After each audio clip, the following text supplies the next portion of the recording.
The new podcast, In the Shadow of Princeton, starts as the matriarch of a prominent Princeton family is found stabbed to death in her locked basement. Investigators look from a serial attacker to her family to Princeton University students. One hot-blooded investigator sees a conspiracy. Is he way off base, or does privilege let you get away with murder? In the Shadow of Princeton is available wherever you get podcasts, or you can binge it ad-free by joining Wondery Plus in the Wondery app, Apple Podcasts, or Spotify. With Uber Reserve, you can book your Uber ride in advance, 90 days in advance. Perfect for all you forward thinkers and planning gurus. Reserve your Uber ride up to 90 days in advance. Uber Reserve. See Uber app for details. Hello and welcome to another edition of the Ducks Confidential Podcast. I'm James Kripia, joined as always by Ryan Clark, and we'll be going over yet another Oregon win. This one a 38-17 edition from the Big House, and a impressive win insofar as areas that Oregon was dominant in, particularly in the run game on both sides of the ball. Would not necessarily make much of it in the passing game, because while Dylan Gabriel had a very nice day, it was against one that was a bad pass defense in the first place that was made even worse without having its top two cornerbacks in the game. So frankly, the context is relevant there. But ultimately a game that I think people will, in the big picture, in the long run, it's going to be looked at as a 3-score win, and you move on against a team who could end up being 6-6 or potentially worse. So not much to be overstated about. However, in the more short run, particularly immediately thereafter, Anthony, you can look at it and say it could have been better because, well, if not for a couple of 3-and-outs and a fumbled punt, particularly the fumbled punt early, Oregon could have dominated even more. Conversely, you say it also could have been worse because, there was that fumbled punt, and now Michigan did capitalize on that and to let the points.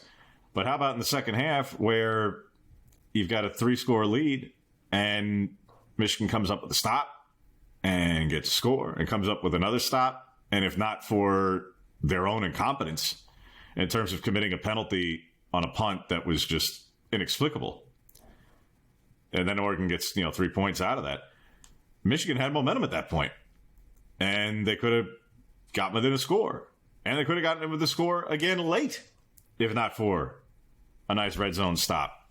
So really on both sides, you could say, the optimist and the Ducks fan wants to say, well, they could have, would have, should have won by even more than they did, even in covering and a 3-score win. Other side, yeah, and it also could have been a 1-score game in the last couple of minutes, and you could have been biting your fingernails off against a team who you were absolutely better than in every way. So, frankly, in a 3-score win, like I say, even in the short term, you just kind of chalk it up as, hey, you know what? The other team's allowed to try too, and even if they're not very good, and you still won by 3 scores. So, in a place that's not easy to play in, even if it's not the kind of season that's going to keep a crowd like that engaged throughout, and it wasn't, as Ryan can affirm. There were people clearing out, including from the student section, by halftime. So it was not exactly the most daunting of 100,000-person venues, and it rarely is. But it's still not easy to play there, and it's not like everybody comes on in and wins. Texas did it earlier in the year. They're a really good team, but it's a tough place to play. It's a tough place to win. And Oregon went in and basically dominated the game.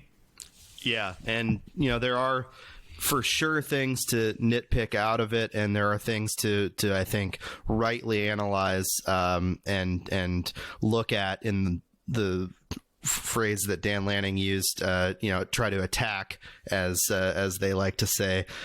The third quarter is the obvious one, right? Everybody has pointed out the lack of touchdown in the last 6 third quarters, which I don't think it's the same situation in every game, but there is a commonality of Oregon having such a great first half, particularly these last 2 weeks, that the third quarter is one where they can sort of slow it down a little bit. I don't think they're necessarily trying to do that. I don't think Will Stein is packing it in and limiting the playbook fully. But it is a trend to look at. It is something to think about when you're in a more competitive game against better teams than Oregon's been playing.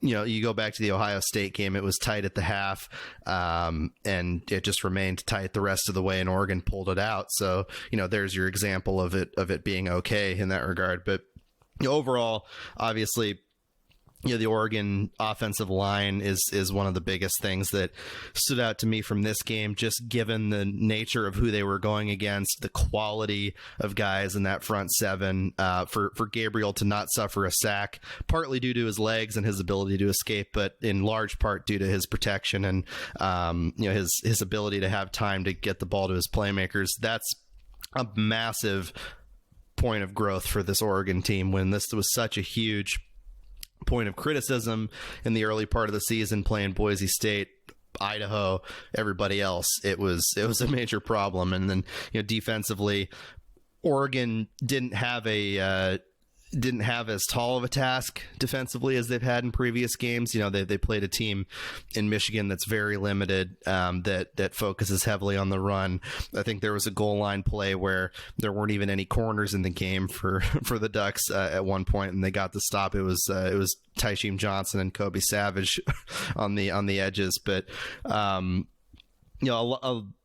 think of solid effort in the third quarter by Michigan to sort of try and get back into it, and credit to them for getting the ball downfield as they did and finding some soft spots in the middle of the Oregon defense. Certainly Oregon would like to have been better in the third quarter and not allowed them to sort of creep back into semi-competitive territory, but they slammed the door shut at the end. They marched the ball down the field to make it a 3-score game after Michigan failed on fourth down. And, they did what they needed to do. It was a workmanlike performance, and one that, continued to solidify them as the best team in the country. But there are certainly things here and there to examine and to try and parse out of a game like that, for sure. Yeah.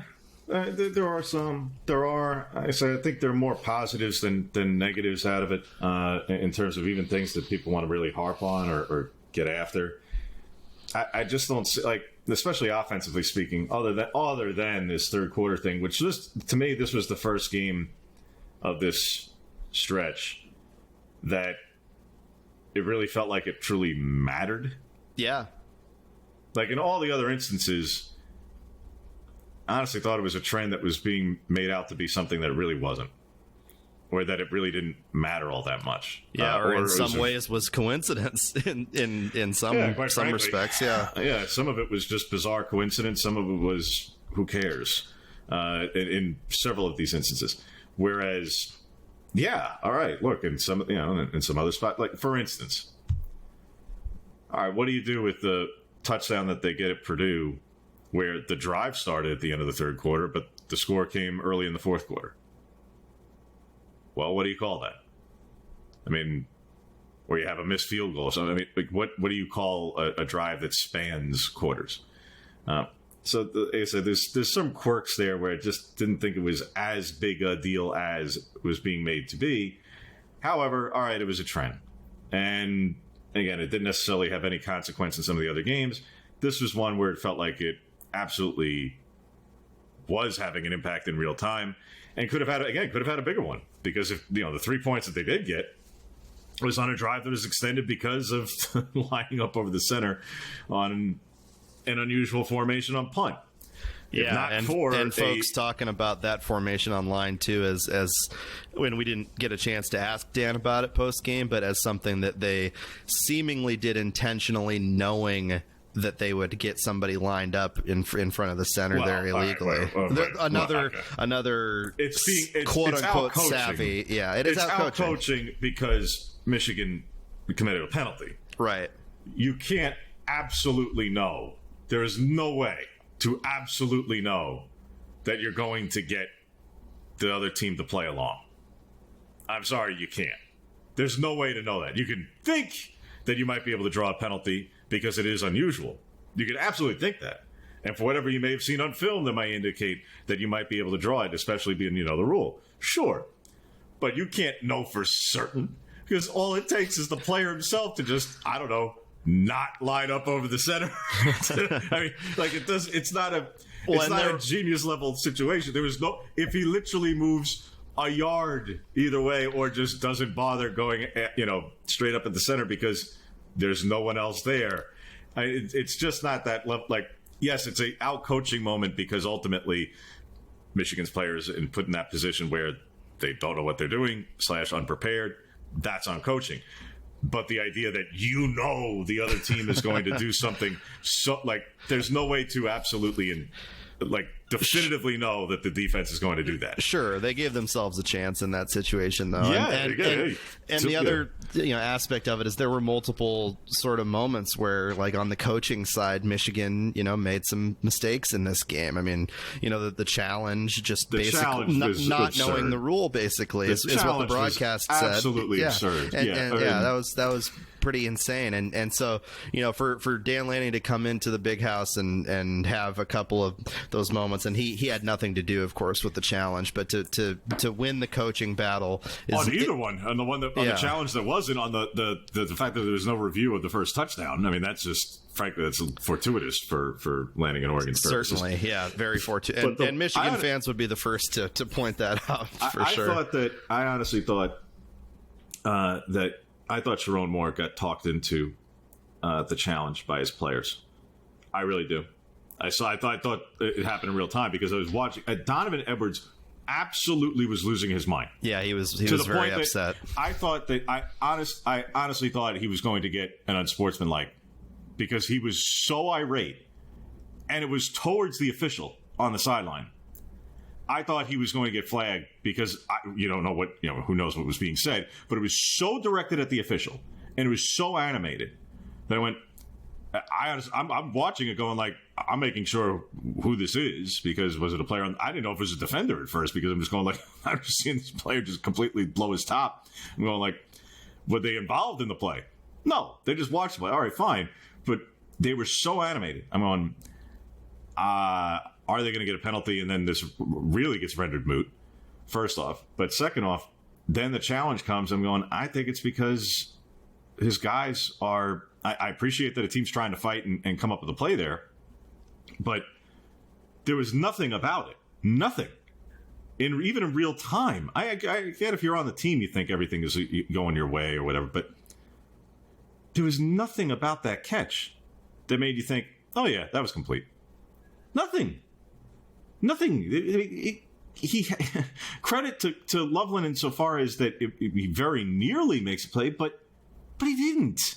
And he had a great game, too. That's another thing. Like, amid all their incompetence in throwing the football, like, he proved himself to be their lone target. And, that's another point of minor criticism, I think, on the part of the Oregon defense, is there were moments where, like, hey, that is literally the only guy you have to cover out there. And he was sort of tearing them up a little bit in the third quarter. And a couple of them were on zones where you can't necessarily, like, oh, well, he just flat out beat this guy or this guy was out of position or... Right. No, look, some of it's just ultimately you tip your cap, and the other part is calling it what it is. You're no tight end, none, zero. There is not a tight end in the country who is going to single-handedly beat you. So, yeah, he is their top target, and yeah, he had over 100 yards. Granted, the majority of it I think came on 2 or 3 plays, but be that as it may, yeah. And it led to nothing. Right. It meant he didn't score. So, and now granted, yes, they came up with the 2 touchdowns. I will say the 1 touchdown throw was actually pretty nice to Morris there in the end zone. But bottom line, look, the things to go after to me in this one to really be more, I would say, almost critical of are really, really finite. Because, again, passing-wise, like you mentioned, Ryan, you don't allow a sack. You allow 3 TFLs for a total loss of 5 yards. Basically meaningless. You go 10 of 15 on third down. And you did most of that damage through the air. Gabriel avoids some pressure. but the line really was bordering on excellent against a defensive front that, from a talent standpoint, is probably the most talented they're going to play, not just in terms of the regular season, probably the most talented they're going to play all season. No matter who they play in the playoff, it is probably the most talented. That's how good those guys are. You have a 100-yard rusher, 176 with 4 touchdowns as a team on the ground against a top 15 run defense, even if they're a bit of a paper tiger insofar as some of the stats, because they're starting to shift accordingly the other way. Fine. You lose your most productive receiver and your third or fourth receiver, depending on who you want to go by, has a 100-yard game and a career night against a team that hadn't allowed a 100-yard receiver, even for as bad a pass defense as it was. Those are the positives. You outcoach them with the punt. The defense was better tackling. You hold them to, up until the very end, right around 100 yards rushing, just over 105. And if you take, I'm not saying if you take away, I mean, you always take away the best plays, over sure, but putting aside 2 runs for 44 yards, you have 61 yards on the ground allowed on 26 other carries. I mean, there's not a coordinator in the country who wouldn't take that under almost any circumstance, but most especially against a one-dimensional running a game like Michigan, and you're on the road. So, to me, those are all the things that are the main overarching takeaways of the game as a whole. And I say they're overwhelmingly all positive. Yeah. And you don't have to bend over backwards to make them that way. The things that are critical, I say, I don't think there's really all that many other than, yes, this third quarter trend is a trend, no doubt about it. And this was the first time it really felt like it could be an issue. And yeah, all right, Loveland got over 100. Outside of that, I just don't see a lot there to really harp on of like, man, they failed here. Now, I mean, there's nothing to criticize by way of injuries. You get 2 guys back and you have 2 others go down, and you hope that both Tez and Marcus Harper, that their injuries are not in any way even somewhat long term. You hope, Tez has certainly looked more significant just because he's wearing a sling, whereas Harper was wrapped up and had some ice and was limping pretty good, but according to Dan, told him after the game he'd be all right, but what does that mean? Hopefully we'll what does all right mean for any offensive lineman? Exactly. These guys have fingers turned 90 degrees, and they're just how many guys have played with?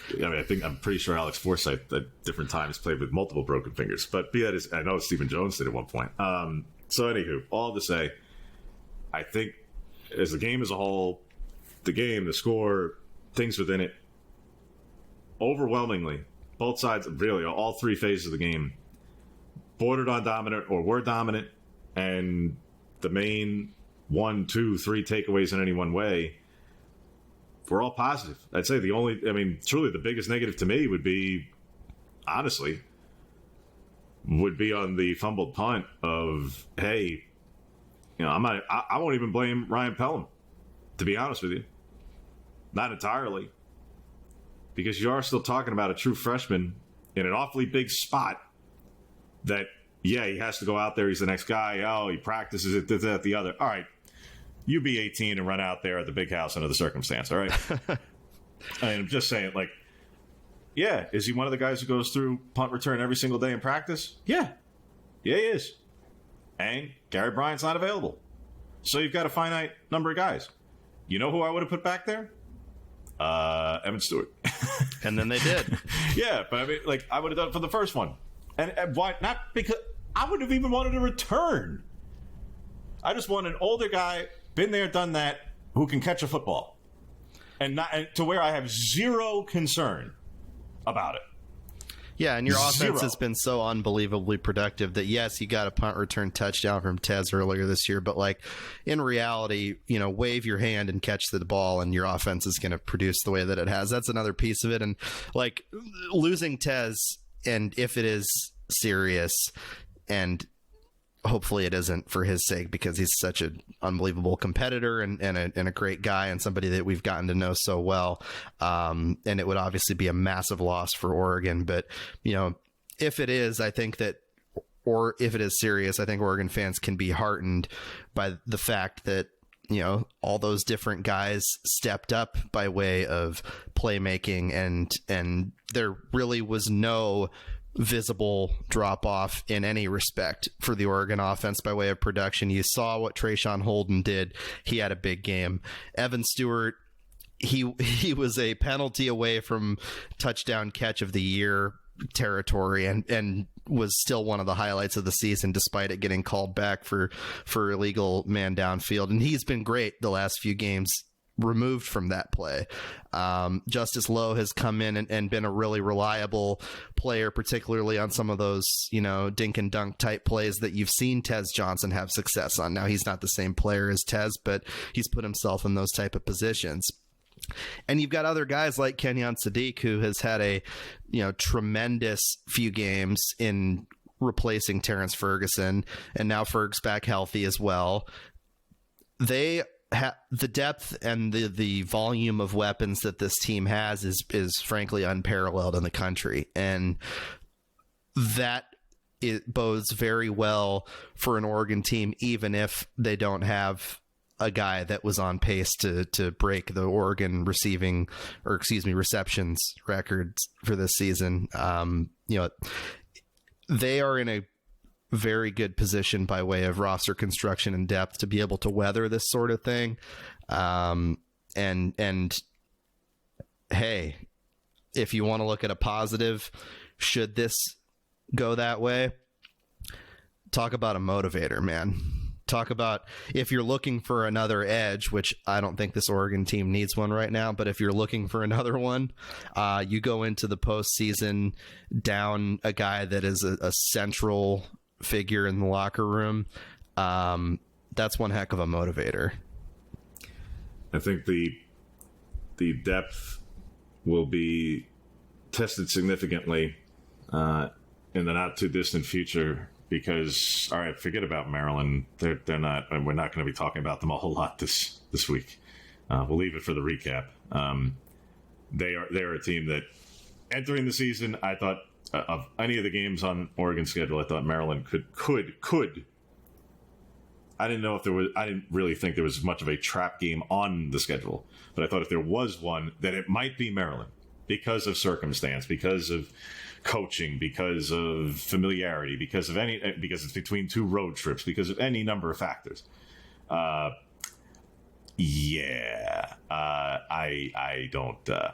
don't believe that one iota anymore. Yeah, they got a nice win over SC a couple weeks ago, but now I'm not even sure what that means, because So be that all as it may, I don't think it's going to be much of a test from Maryland necessarily this week. I say in the not too distant future, because even grossly overmatched teams, whether it be Maryland or Wisconsin, quite frankly, I think some of these areas could be tested significantly, because if Tez is out for even a week or even 2 weeks, let alone if it's longer, if you're an opposing defense, now you really double team Evan Stewart. Go ahead. That's not to say that Trayshawn or Justice or Sadiq can't be effective. Let's say if you're an opposing defensive coordinator, especially if you're, again, an opponent with any talent and the ability to actually compete with Oregon, particularly when you're talking about a potential rematch with Ohio State in the Big Ten championship game, or theoretically Indiana, because we can't rule that out nowadays. That is still on the table. 9 Windiana is here, and then they're going for 10 Windiana next week against these Michigan Wolverines. So, I think we can chalk that one up accordingly for the moment, and look ahead to the matchup with them in Ohio State to determine who will probably be playing Oregon and Indianapolis. If you're the coordinator for either one of those teams, if Tez Johnson isn't on the field, you're double teaming Evan Stewart and saying, all right,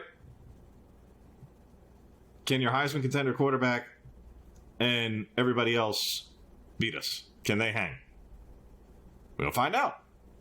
It's not to say the answer is absolutely no, but if you're the opposing D coordinator, especially if you're Jim Knowles and it's a rematch with Ohio State, you're going to put two bodies on Stewart and say, all right, let's see. Let's see what happens on the other side. Now, with Ferguson back, that adds a very, very, very, very important piece, not just to the Oregon offense, but to the Oregon offense that has to then counter that kind of approach if Tez is out. Because you have to be able to attack the middle of the field a little bit to prevent that and draw safety away from potential double teams of Stewart specifically. And if you can throw them on the same side of the field, then you can really do some damage. And it allows for, if you can put Ferguson and Sadiq together, which they did obviously quite a bit this past week in the first place, and had done a little bit before Ferguson got hurt, because you can line up Sadiq as a true receiver, more so than they have even with Ferguson at times, you can at least try to bridge the gap there. Because here's the thing, like I say, with depth, yeah, on one hand, can they get by? Yeah, against a team without its top two corners, or Maryland, or Wisconsin, or probably even Washington. Yeah. Where you're going to have a harder time is up against teams who have better talent. And the teams in the games that are going to matter the most if it gets to those points. And not to say nothing of, you're one rolled ankle away then from, all right, then who's coming on the field? Because Bryant's not available, because Casper is out. And you start going down the list, and it becomes, yeah, now you're down to the freshmen. And that's not saying anything bad about them. It's saying now you're asking true freshmen who have played in limited circumstances to now be not just on the field and going through the motions in a 3 or 4 score football game. No, you're asking them to come through in playoff situations. That's where, yeah, depth is going to be tested significantly in the weeks ahead if Tez is unable to play, even again, whether it be a game, 2 games, or longer. It could become an issue. Harper, you saw it for certainly those who want to pounce on any one player comes in and then the next play. I mean, you got to be kidding. It was 3rd and 13. Kavika Rogers steps in. Hey, somebody had to. And he's only the most experienced next lineman in terms of both career and snaps on the season. And it's not like he was the first player to give up pressure to Gabriel in that game either. I mean, the offensive line played great, but geez, that is like, hey, good luck, Kawika, like getting out there and trying to stop those guys. Yeah. So as a whole, again, we'll see in terms of with Harper what the impact is to this week and how quickly he comes back and those things as well. If he is out for any period of time, what the shakeout there is there. Quite frankly, yeah, it could be Kavika because he was the next man up in this situation. It could be Janoris Wilson, who we had seen be the next man up in other capacities. So can't rule it out. And yeah, it could be Dave Iuli, who has been available the past 2 weeks. He wasn't even listed as questionable this week. So he went through warmups. He's been in full pads. He traveled this past week. All right, he's clearly nearing a return. He's redshirting, but he can still play.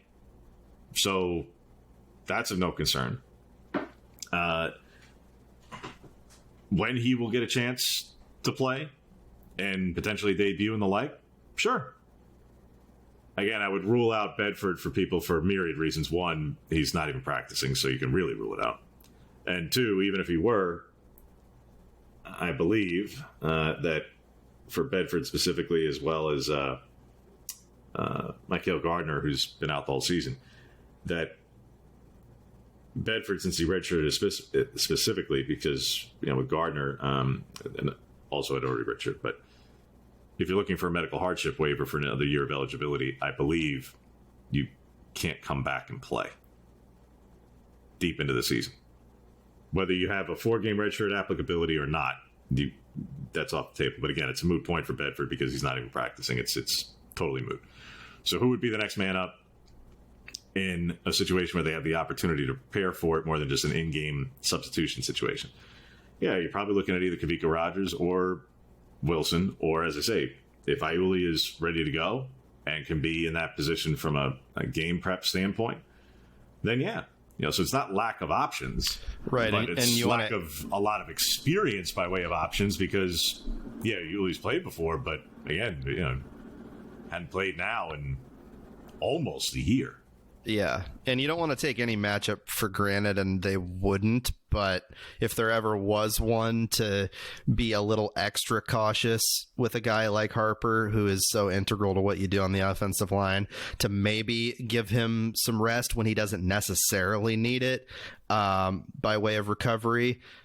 I mean, this Maryland game is definitely the one of the final three to do that, right? I mean, it would be a solid one to give him a little extra rest ahead of a trip to Wisconsin, where, I mean, shoot, that Wisconsin team, not to look too far ahead as we, obviously still have the Maryland game, not much to preview there, but certainly it's on the docket.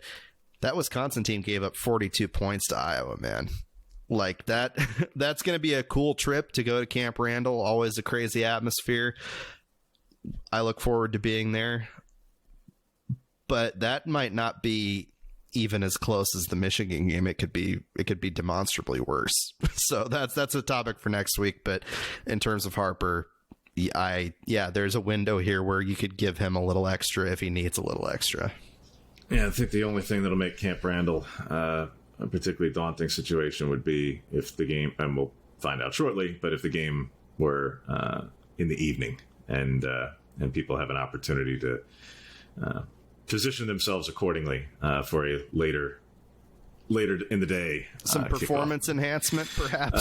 But from the always late arriving crowd at Camp Randall. But other than that, I don't imagine that this is not a Wisconsin team of yore. But again, that's down the road. Insofar as a initial look at Maryland, such as it is, and I say that because unfortunately for them, they just do not have much to hang the hat on right now. I mean, they're a 4-4 team. They're coming off a bye. That was part of why I, again, back in July, said if there's a trap game, one of the teams coming off a bye before playing Oregon. Maryland's 4 wins are against Connecticut, who, yes, is now a bowl-eligible team, but, I mean, come on. Virginia, Villanova, and what is increasingly a mediocre USC team. And its losses are to Michigan State, Indiana, which they were actually bordering unserviceable in that game, Northwestern, badly, and Minnesota. This is not a very good football team. And there's just no particular way around it. Now, their run defense is quite solid. I'll give them that. That's probably the one area that, okay, that's something to pay attention to. That's something of note entering it. That for a team that's as rough around the edges as Maryland is, that, all right, that's something where, you can legitimately say they're actually pretty good there. They are. They have a productive lead receiver in Ty Felton, who's at over 900 yards receiving. And they have a couple of defensive players who've been disruptive. A couple. Nobody who's just absolutely jumping off the page, but a couple. But overall, this is yet another one of those examples of an opponent who Oregon is vastly, vastly more talented than and should be able to dominate in quite literally every phase of the game. So, yes, it is a 4-score betting line for a reason. I don't imagine that this is going to be terribly competitive for all that long. And again, I'm the one who was saying back in July that I thought if there was a trap game on the schedule, and I really didn't think there was one. But of all the circumstances, I'm sorry, I did not think the trip to West Lafayette was going to be where they got tripped up, no matter what Purdue was historically in some of those settings. This was not the year for that. Yeah, I thought Maryland could have been that team. Could have been. Because it was between road trips for Oregon, because they were coming off a bye, because of coaching familiarity insofar as Loxley very much knowing and having spent time in Tuscaloosa with Tosh, I believe also with Dan, or if they didn't cross over, that he certainly is quite friendly with Dan. But that ultimately, I did not think that there was much of a challenge necessarily, but I thought if there was any team at all that was going to be the quote-unquote trap game, that this might have been it. No. I'm sorry. I retract any previous allusion to such because, they're, as I say, they're just not a very good football team right now. And Oregon is a great football team. This is a team that has had a remarkable season, that has massive aspirations, that has yet to show in the last 7 weeks or 8 weeks any inkling of slippage, any real inkling of weakness, frankly. And so to their credit and to Dan Lanning's credit, this is a team that has yet to sort of lay an egg against a lesser team in this Big Ten play. And that doesn't mean that they are impervious to doing so. Certainly national championship caliber teams have done that before, but I just don't see it happening here. I could see it being weirdly close on the road at Wisconsin for a bit before they blow it open, but not against Maryland, not at home in the environment that Autzen going to be, regardless of the opponent. This is going to be, I think, a pretty lopsided affair. And we'll certainly get into that one more next week by way of a recap, where I imagine that recap may also be relatively brief, because if it does live up to what it's shaping up to be, I don't think there'll be much for us to get into. We'll chat briefly before wrapping up here ahead of the first college football playoff rankings to come out Tuesday evening. So set your DVRs accordingly, set your outrage reminders accordingly, because even as the presumptive runaway favorite to be number one each week until and unless circumstances dictate a change there, somehow I'm sure people will find a way to be aggrieved. But by far the biggest thing happening on Tuesday too. I know of nothing else that could be comparable. So look, again, watch and torture yourselves accordingly with the playoff ranking television show that is. Just know that you're very much helping the Walt Disney Company with that, because that's really the only reason why this is part of it. It's just they need to get those quarter hourly ratings to be part of it, and to play a part in their promotion of college basketball that they spend 5 seconds on. So with that, which we'll actually probably touch on a little bit more of that here briefly as the season does begin, after all. Outside of the obvious that Oregon absolutely should be, and I'd be mystified if they weren't, number one in the initial CFP rankings Tuesday night. I'm not sure that outside of where the polls are at right now, at least at the top, I'm not sure there's going to be any truly massive surprise by way of where the committee will have somebody who is in that top 10, top 15 in the polls that the committee will have either way ahead or way behind. I'm not sure. I'm not sure that the committee will necessarily think terribly highly of Indiana or BYU because of the strength of schedule right now. But that said, the polls are kind of holding them to, relatively speaking, right around that same kind of standard, quite honestly. Indiana's 8 in the AP and 10 in the coaches, and BYU's 9 in both. And honestly, I kind of think that's about right. In terms of the teams toward the top, I could see where the committee, if they're putting out between true ranking versus what the bracket would be as of today, if they're going by true ranking, I could see where the committee might have Miami a peg or two lower because of strength of schedule right now. Now, again, based on where the bracket would be, because there's an ACC champion and whatever, that's different.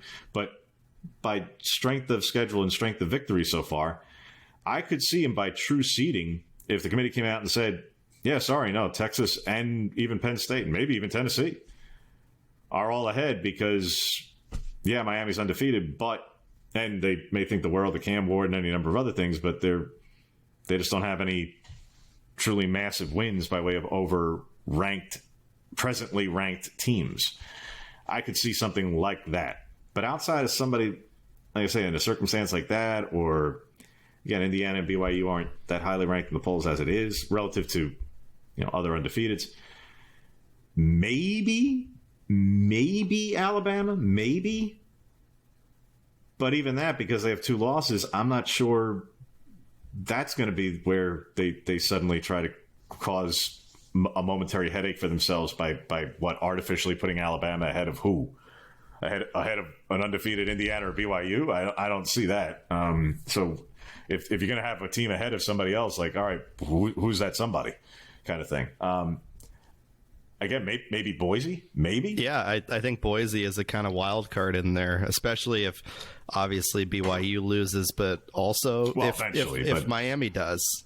Eventually, but I'm talking more on Tuesday night as of now, where there's still these undefeated teams. In the playoff committee's initial rankings, what are they going to say, and what does that outlook even mean 4, 5, 6 weeks from now? I think it will largely fall in line with, and really it then becomes the reverse, that once the committee rankings come out, that the polls start to fall in line with the committee. Yeah, but here, I'm not sure there's going to be a massive deviation. Like I say, outside of if they want to get into true seed versus what the bracket would look like. If you want to get into, that's where I could see Miami being lower by true seed, but ultimately I would imagine they're going to whatever. Structure it just by not only trying to keep consistency, but also for explanation purposes, for people to fully understand and come to terms with those top 4 seeds are going to be the top 4 conference champions. Like, no matter how potentially rage-inducing it could be, should an undefeated Oregon team go to Indianapolis and lose to an Ohio State and end up, as in that scenario, likely the 5 seed and have to play an additional game, this is how it's structured. And there are other teams for whom that sort of frustrating route, despite an incredible season, could play out.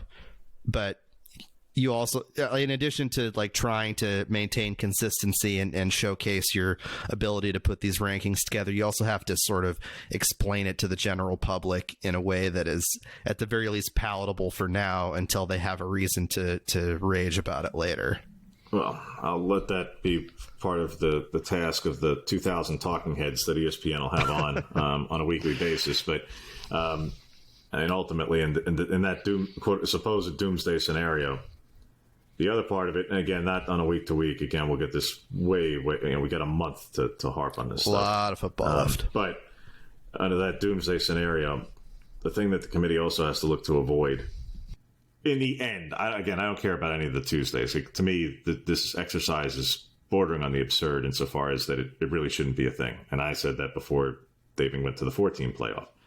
I was among the chorus of people who raised questions to Bill Hancock and others at the time saying, why do this? You don't have to do this. You could just come out with the final and avoid the headache. Well, it's a tradition. Okay, and the only way traditions become traditions, the only way traditions become traditions. Yeah, I was going to say it's because ESPN wants a weekly television show, but other than it's that, the TV ratings, it's the advertising that goes with the show. Right. I mean, it's so funny that's why I said, like, you just come out and say that. At least that I would respect. But all right, but point is, the one thing they need to look to avoid, especially at the end, is that whoever the 5 seed is, whether that be the Big Ten or SEC championship game loser, whoever that is, that because everyone is automatically chalking up the 12 as whoever is the G5 champion, and at the moment that looks like Boise State, I'm not automatically chalking that up as they're going to be the 12. And if they finish without more than one loss, they shouldn't be. They should be like 7, 8, 9 range at the lowest. I don't know if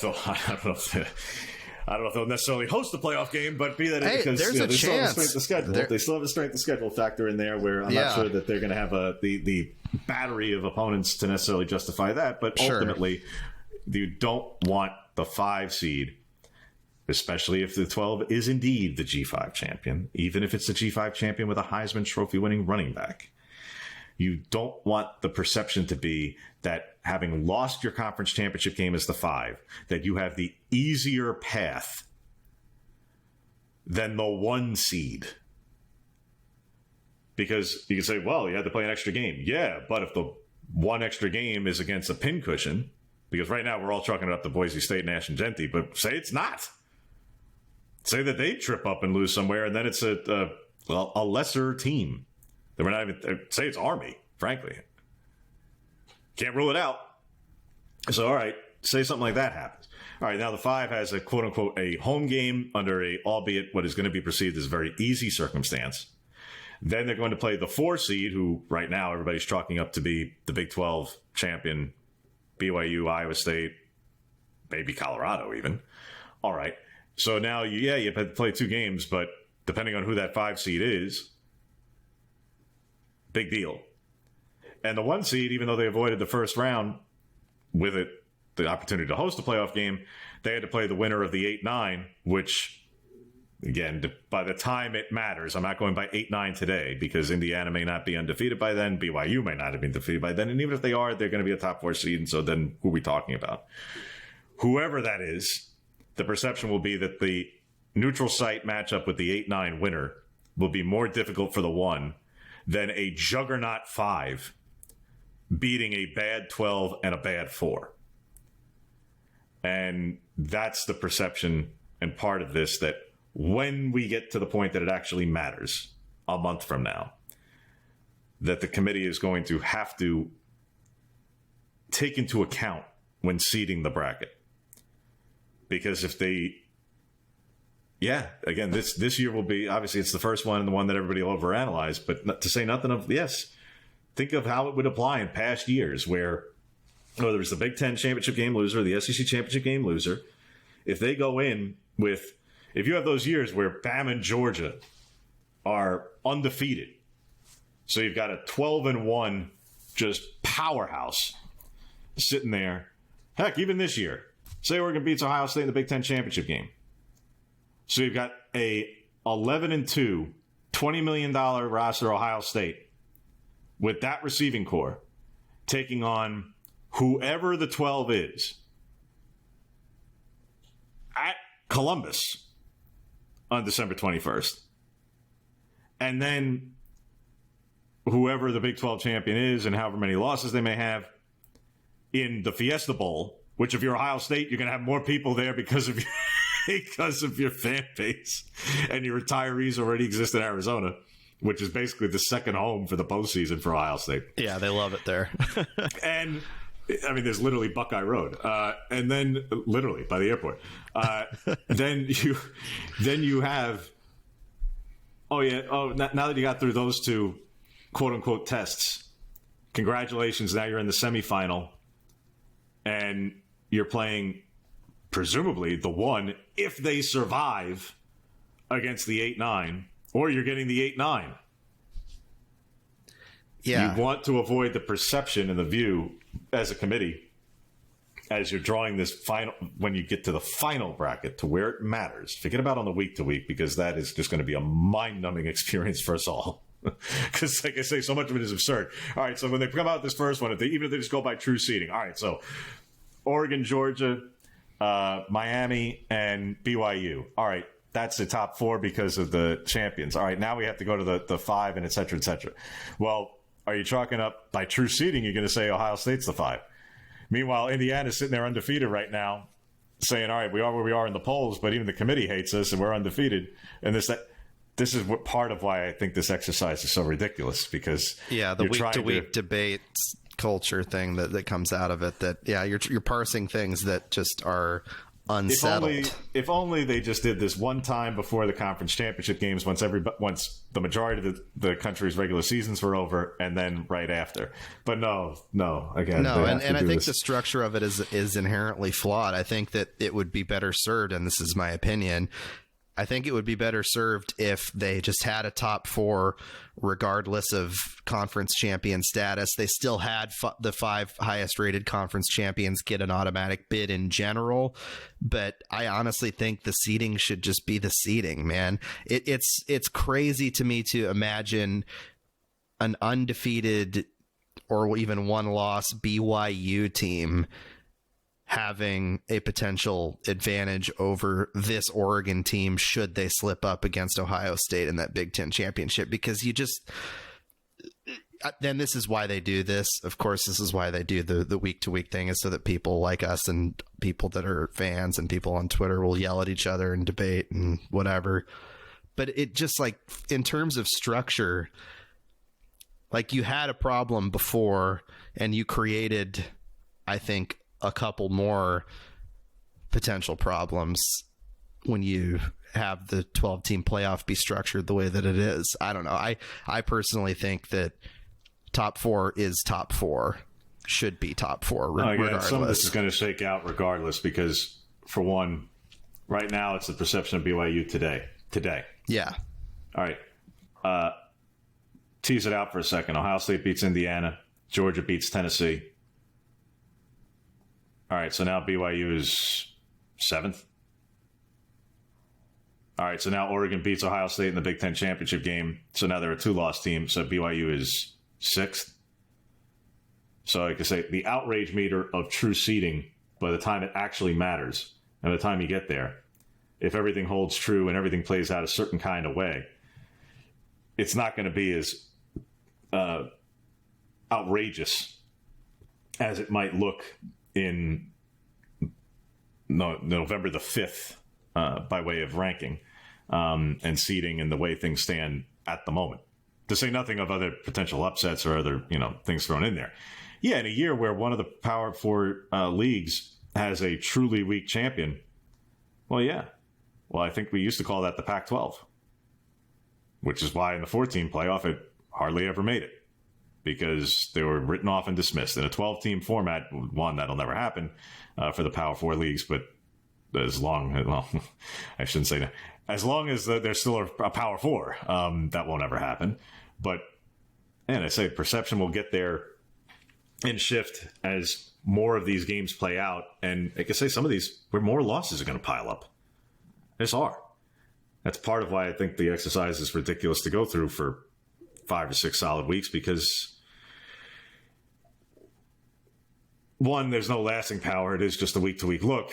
And two, then when you get to the real end of things, obviously last year you saw exactly how flawed that system got with everything with Florida State and the perception issue that became at the very, very end, because they put out rankings accordingly, but then the self-constructed narrative that was led by ESPN about impact of quarterback health and those things that suddenly shifted late, right, wrong, or otherwise. Here, and we'll see what it looks like. I would, again, hardly going out on a limb, I think we can chalk up Oregon as the 1 seed and the number 1 in the initial rankings. I don't think we have to wait until Tuesday night to hear that. What the rest of it looks like, and what I think we'll learn in this initial go around, is just how the committee will be presenting it on a week-to-week basis and trying to tell folks, will they be truly going through true seeds, true ranking, and then, oh yeah, by the way, this is what the bracket would look like because of the bracket construct, or will they just be putting out the bracket and not necessarily getting into the true seeding? I hope it's the former. Because to me, you still have to come out with the full top 25. So I don't know what are you going to do? Well, say here's 13 through 25, but the top 12, we're just going to show you the bracket. They're the quote unquote seeding of where we may have had some of these teams is a mystery. Now, I think you just got to put out 1 through 25 and then say, and based on that, this is what the bracket would look like. I hope that's the way it is. But we'll get into all that, like I say, more on a week-to-week basis. And touching on it ever so briefly, oh yeah, by the way, the college basketball season is upon us. And yes, Oregon, along with everybody else across the country, starting the season Monday evening with a doubleheader. So Ryan will be at Matthew Knight Arena for the women's game to start things off accordingly. That will be at 4 o'clock in the afternoon with Cal Baptist, and I will be there later in the evening for the men against UC Riverside. Not much to get into by way of game previews here. Obviously, season openers, non-conference games accordingly. Obviously, the Ducks expected to win on both fronts, but touch on briefly for folks, Ryan, who have not necessarily been following every piece of minutia, a vastly different women's basketball roster from a year ago. And having said that, also a women's basketball roster that is dealing with some health issues of its own, where, all right, it may not necessarily come into play that much against Cal Baptist in terms of being an impact on the outcome, but something that even in non-conference play, where they have a couple of legitimate non-conference opponents here, whether they be home, road, or neutral site, that this is these health issues that they do have may be becoming a bigger issue in the games ahead, if maybe not in the season opener. Yeah, look, this is a completely different Oregon women's basketball team this year. Everybody who followed this team knows that last season was brutal, to put it mildly, for Oregon. They lost 14 consecutive games to end the season. There were questions about whether, Kelly Graves would return to the school. Now, whether those questions existed solely on the outside, or if there was in fact consideration on the part of the school, or even Graves, who has seen colleagues, step away, people like Tara Vanderveer retire. Was there that consideration? Who knows? It's irrelevant now, because Oregon has completely turned the page on that season and is fully focused on this year with 9 newcomers on this roster. That includes 7 transfers and 2 incoming freshmen who the team are excited about. The couple that come to mind in terms of the transfers are Deja Kelly, a guard who played for North Carolina for several years and is slated to more than likely be the star player for this Oregon team. And Amina Muhammad, the cousin of Jabbar Muhammad from the football team. She comes in by way of Texas. She's a, scrappy, like, long-armed forward who is someone that can, be a presence in terms of rebounding and slashing to the basket for Oregon. They like the freshmen that they're bringing in Katie Fiso and Ahis Faith Atute. Both of those players, Kelly Graves has said, have been real standouts in preseason. So a mix of veteran experience. Obviously, you have Filipina Shea back as one of the players from last season, but the 6'8" center, she's injured to start the year with a leg issue, and the timeline is TBD on her return. So you're missing somebody that could lead the country in rebounding and is really the only true player of significant size on this Oregon team. So how do they make up for that? How do they navigate this early season, this non-conference schedule that includes Baylor coming into Eugene this coming Sunday, and then Auburn down the road, and a couple other solid opponents in this non-conference? Thankfully, all at home except for a trip to Hawaii. How do they navigate that? They believe that they're a pretty scrappy team, that they play hard, that they play for each other.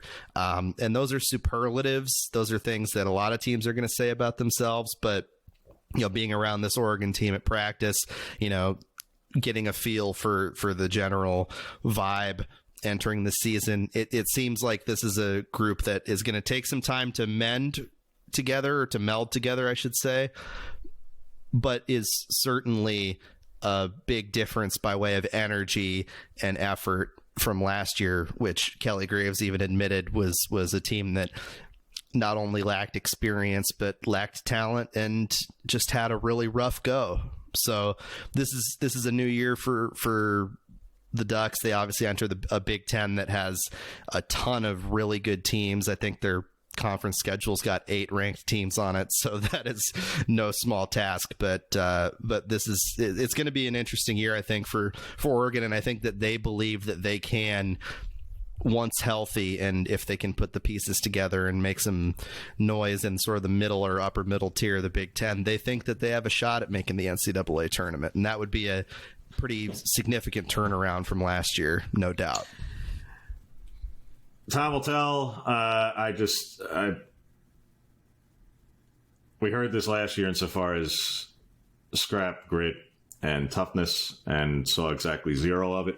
So now, granted, part of injuries played a little bit of a factor there, but not that big a factor. I'm always a little bit reluctant to hear that a team that basically is not exactly known for its defense, and that's okay. It doesn't have to be the hallmark. You can be okay on defense without being, the identity of a team. I think it's still going to be based on offense, but I'm just always a little reluctant to hear about a team who's not exactly known for something. Suddenly that's going to be the thing when it has never been the thing, and when it was so very much not the thing. Now, there's only one direction to go in some areas on the defense, particularly in terms of creating turnovers. And then you add one of the best in terms of steals in the country from a year ago.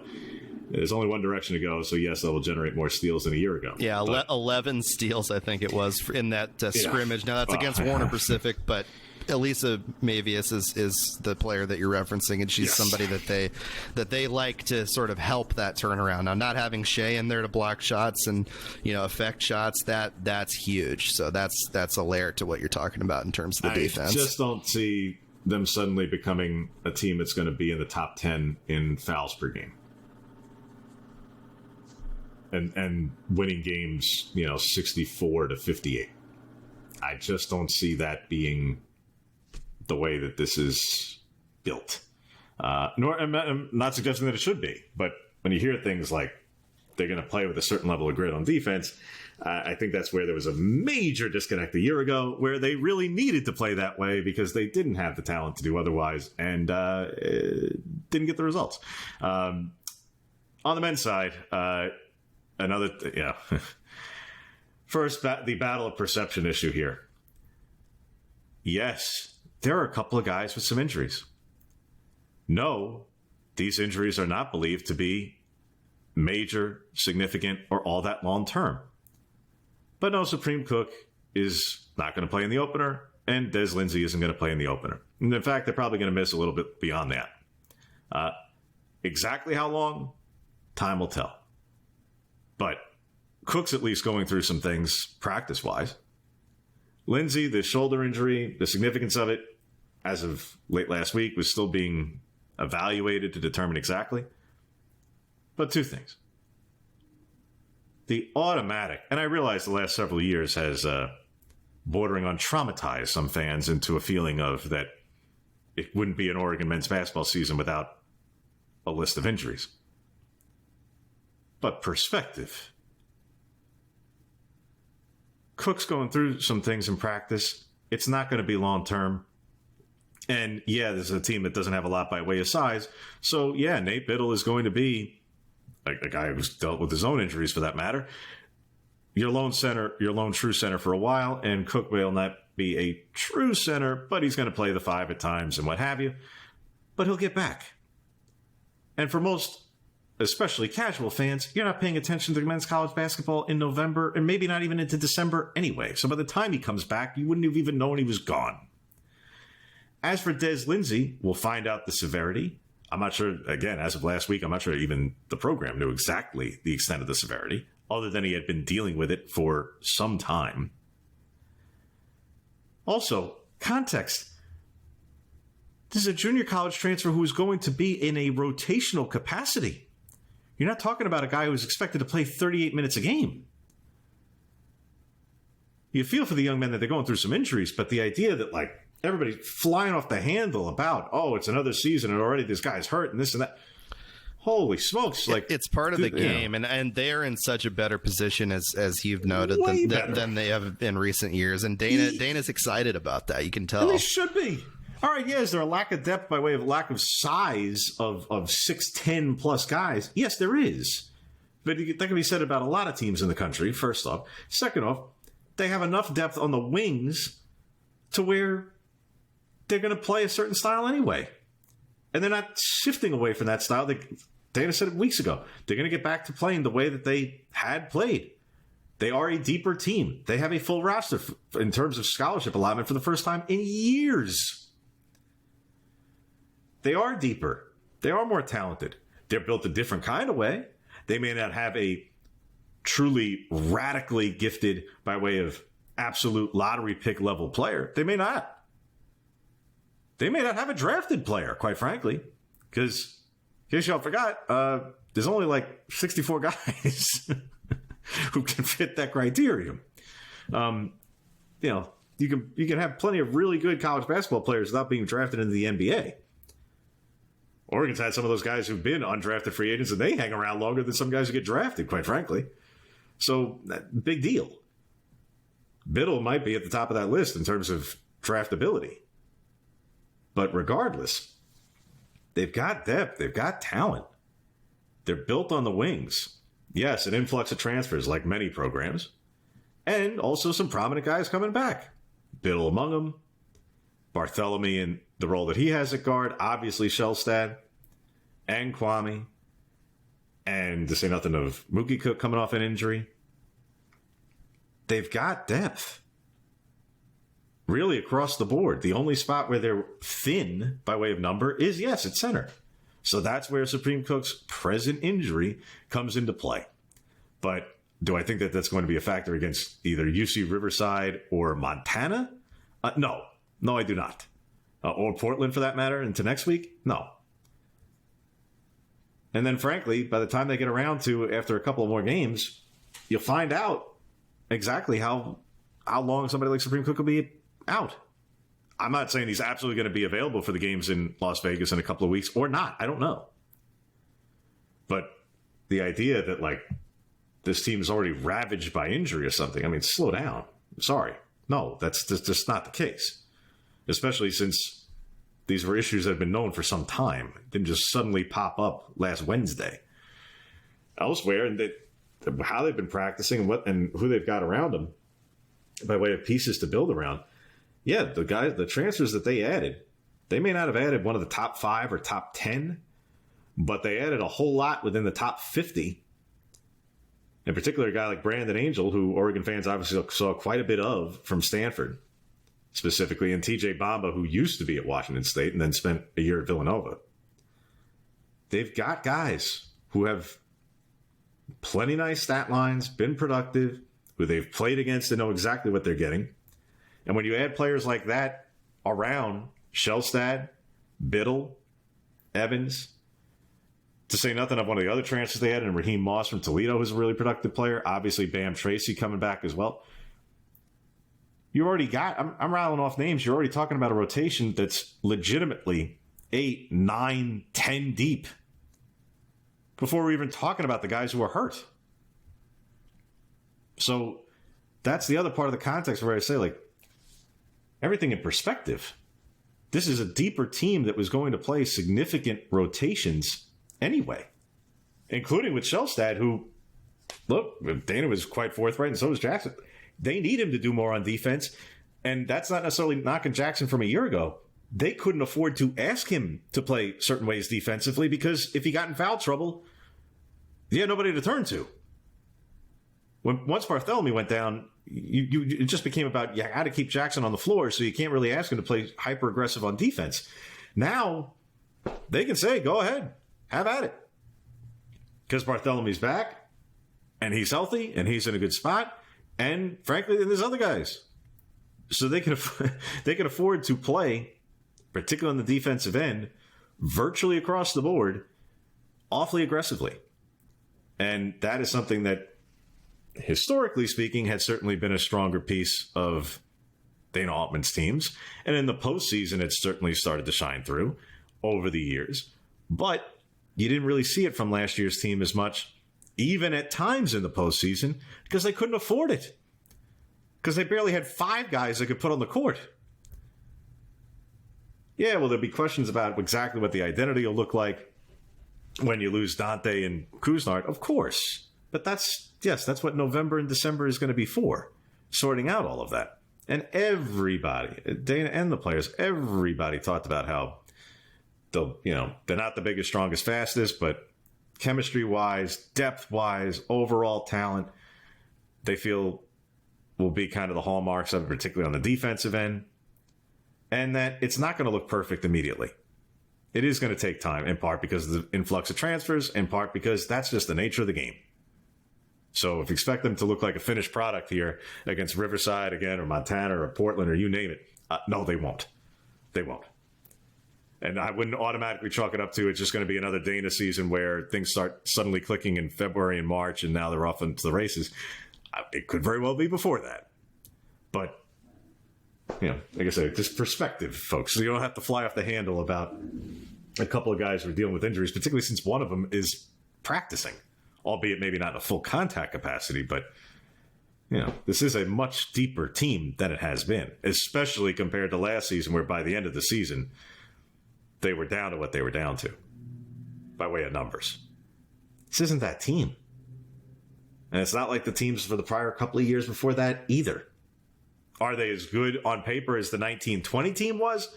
I don't know. That I don't know. Maybe not. That team was awfully good.